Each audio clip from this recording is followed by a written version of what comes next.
Hey YouTube, it's ICU and welcome to the 73rd episode of Best Tech and Phone Rumors. To start off, I want to talk about the site Apple Pro. Now, a couple months back, they leaked a picture of what they were claiming was an iPad 3 dock connector and ribbon cable. Now, even though it didn't really reveal too much about the next generation iPad and it wasn't really authenticated, it's been reported that the supplier who accidentally lost this part is actually suing the Taiwanese website Apple Pro for leaking the picture. And if you guys want more details on it, I have a link to Apple Pro on the post that's down below. Also, Apple pushed out a 7.6.1 firmware for the time capsule and airport base station. And in addition to releasing a new firmware for their two networking devices, they also updated airport utility to 6.0 for the two latest devices with a Mac running OS X Lion. For those of you that don't know, airport utility is basically the way you manage your airport base station or your Apple time capsule. And previously it had a couple of different tabs and sections where you could go in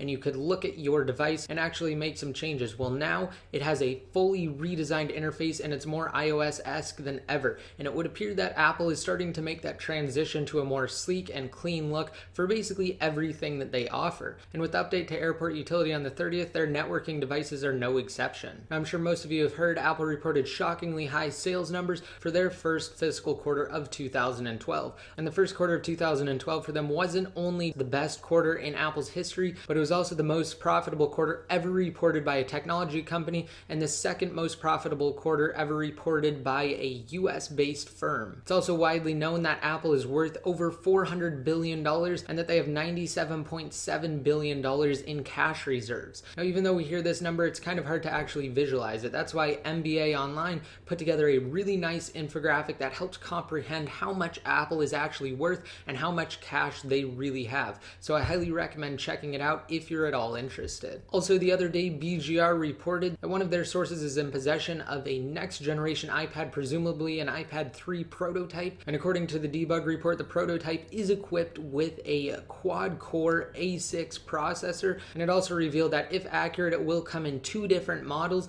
and that's a Wi-Fi model as well as a LTE, GSM, and CDMA combo model. Now that, in theory, should be able to run on practically any network, CDMA or GSM, it doesn't really matter, and it will also be 4G LTE capable. But again, that is if this debug report is authentic. Also, kind of along the same lines, according to analysts, the 6th generation iPhone, which is widely known and rumored as the iPhone 5 online, is actually set to be unveiled at this year's WWDC or Worldwide Developer Conference event. Now, previously, Apple has always unveiled their iPhone at WWDC until the iPhone 4S. However, according to these analysts, they're suggesting that Apple will get back on track and unveil the 6th generation iPhone at this year's WWDC event. Also, a leaked calendar from Moscone Center suggests that Apple will hold WWDC somewhere between the 10th and 15th of June this year, because in the calendar it says that they have that time blocked off for a corporate meeting. Now, in the past, Apple has used the event name corporate meeting as a placeholder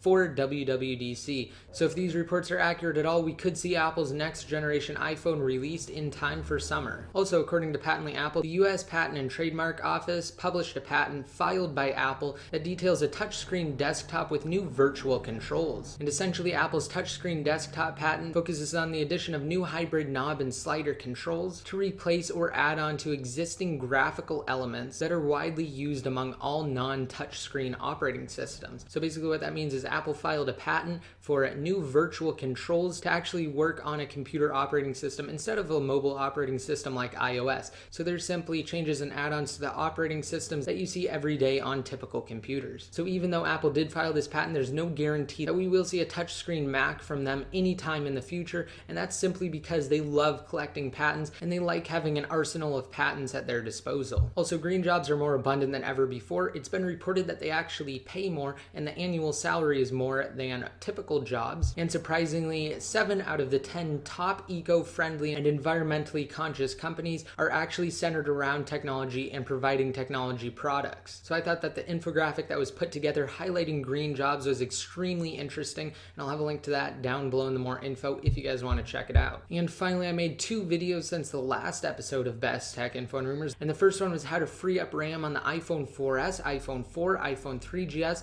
iPod Touch 4th and 3rd generation, as well as the iPad 2 and the original iPad. Now, a lot of people actually misunderstood this video. Essentially, what I demonstrated in the video was removing these processes that start up with the phone, and they take up and consume RAM, and most of them do not have a function that directly relates to you or everyday activities. They're simply related to things like Apple crash reports, checking for App Store updates every day, and actually managing which applications it thinks it should close if you're starting to run out of RAM. And if you remove these launch daemons, it can significantly speed up your device, and it will free up your RAM no matter how much free RAM your device actually has to start with. And the second video is how to install Spire on the iPhone 4, 3GS, iPad 2, the original iPad, as well as the iPod Touch 4th and 3rd generation.